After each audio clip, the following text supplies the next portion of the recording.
Hi guys, welcome back. I am Stu and this is Dragon's Cove Revisited for Roller Coaster Tycoon Classic. Now when we completed this scenario, we built all 5 roller coasters with excitement of over 6.6. So just wanted to do a little video showing you the track of the coasters that we built. Since I last did this scenario as well, I've also built a monorail. I did mention on there that if we were ever short of some excitement points, we could always build a monorail or a train to interact with the track.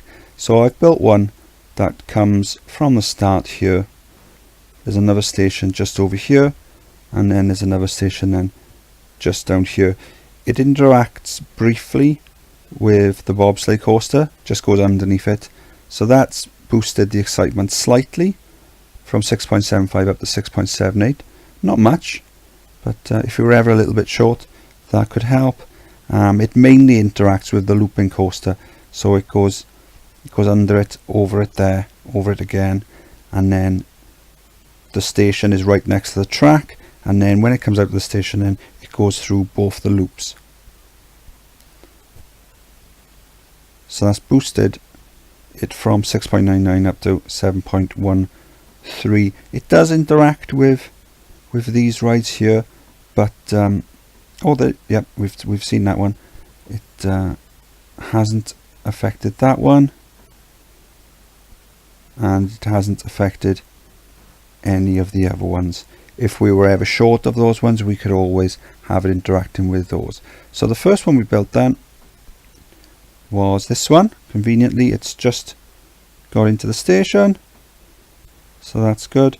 This one we built because it was closest to the path, so that meant we could get the guests on there quickly and start earning some money. Now when we first built it, it wasn't it was around 6.2, something like that, but I carried on with the next one because I knew that I might have to redesign it if the other ones were getting in the way, and also the interactions with the other ones would boost it as well. And in the end then it's boosted up to 6.88. So it just comes around here, underground, under there. So you can see the underground section. So it's going quite quick here, but it's got some nice sweeping wide bends. If we turn these off, we'd be able to see it a bit better.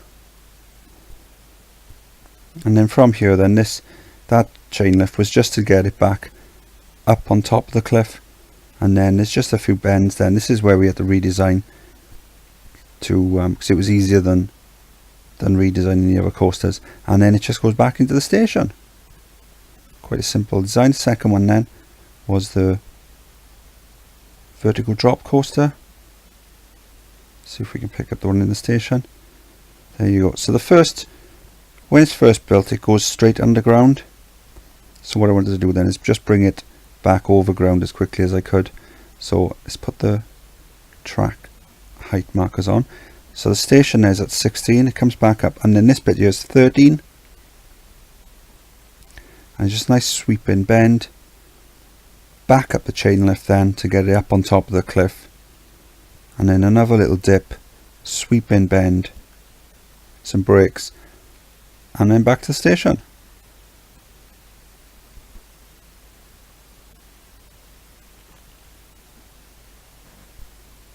Very simple design, 6.82. But this little section here, when it comes up, that allows the interaction with the looping coasters and the bobsleigh coasters to go underneath. And good time in there. So the next one we did then, I think it was the bobsleigh coaster. So we've got the station just here, and there's the train coming back in, so it's good timing. So this first bit was all pre-built just up until this bit here where it comes out of the rocks. So I added the chain lift just to take it up, because I wasn't sure how fast it was going to be going at that point, and I don't want it coming off the track. So it's just leaving the station now.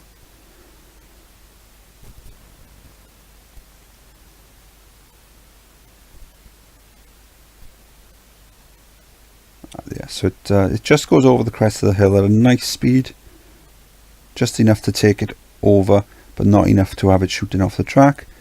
Then again, we've got a chain lift then taking it up on top of the cliffs, and then we've just got some helixes and some little dips, and then there's a nice bit of water over here that helps boost the excitement. Nothing complex.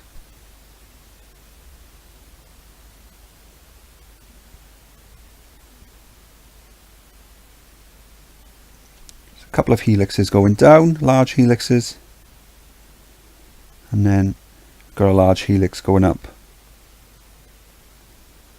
Again, another chain lift, just to help it go over the hill nicely, and then back to the station. 6.75 originally. The monorail has boosted it by a tiny bit, but that's good enough to pass. Then we've got the compact inverted coaster just down here. When I first tested all these, I put them down to, that one's broken down. Let's get a couple of extra handymen down.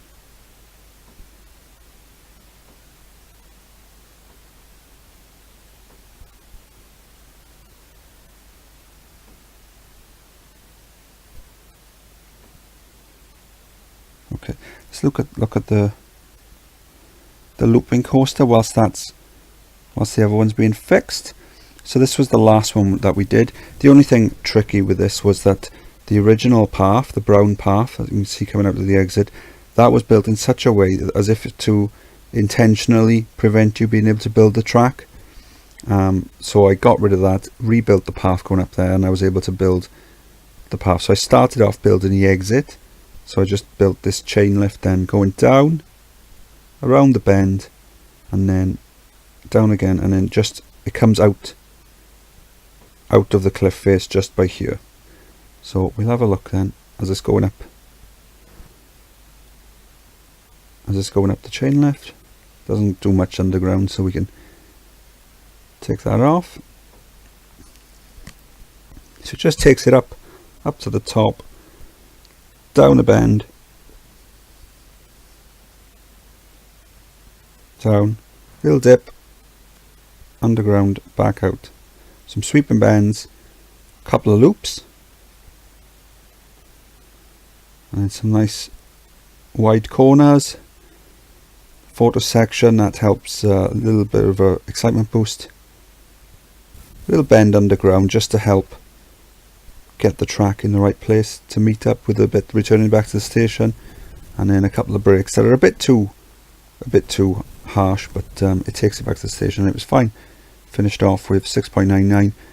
The monorail has boosted that, and then hopefully the compact coaster should be fixed.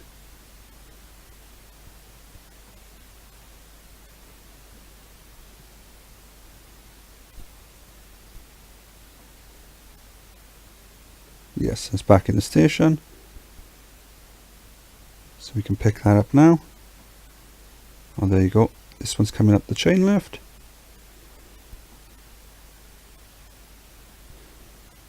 So this is where I had to rebuild the first one, the black one, just to allow it, because it was easier to rebuild the back section of the black one and have the chain lift going straight up on the yellow one than play about with the yellow one. So there you go, it takes it all the way up.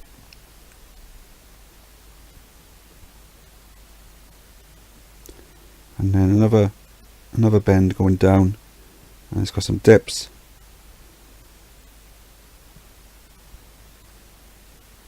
Good drop up, and then just some wide bends. It's going pretty fast, so you need the wide bends, and then back underground, back to the station. Probably too fast. That would explain the high intensity. I think if we were to slow it down on the back section, it would probably boost the excitement as well, but we didn't need to in the end. And that was the coasters on Dragon's Cove. When we first built the park, we built all these rides here to boost the guest numbers and get us a lot of cash. these 6 coasters here, very cheap to build. I was originally had them set to £10 a go. After a while we had to drop that to 5, but they brought in so much money that when we were building these, we could just literally chuck as much money as we needed to at the coasters, and then we were able to pass them all first time, because even the coasters that weren't originally over the target, by the time we'd finished the other coasters, the interactions had put them over the target. And that was Dragon's Cove. Any questions or feedback, leave them in the comments. If you enjoyed the video, please like and subscribe, and I'll see you on the next one. Bye.